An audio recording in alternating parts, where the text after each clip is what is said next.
legs or your hands facing forward?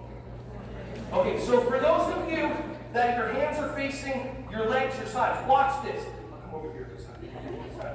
Enough attention. Okay, that's good. All right, cool. Now we're back. I'll just look at both. Maybe I'm not. All right.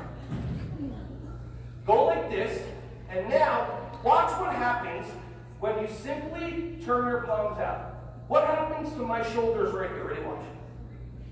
A little bit. So even if you're sitting down, turn your palms forward, back, forward.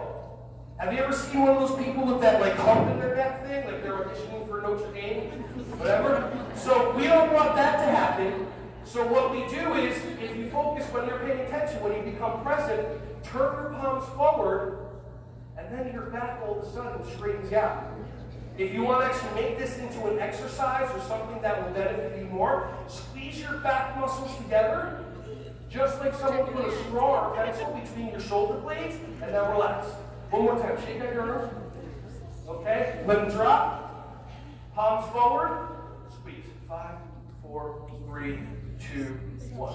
That's it. That little bit right there. Have a seat. Why do I feel that's super important? Well, how many times have you ever been talking to a parent who's buckling their kids into the child seat, and then what happens? They hand the kid an iPad or they hand the kid something, and their neck, it's like they might as well hand the kid the iPad, and it's like the kid's neck muscles deactivate, boom, like that. And then now their neck for the next 10, 20, 30 minutes of traffic, their neck is stretching.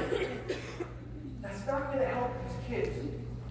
So if you can teach them these so that their necks get stronger, and maybe even tell them when you watch something, hold the screen up higher instead of automatically looking straight down, it makes a huge difference. Does that make sense?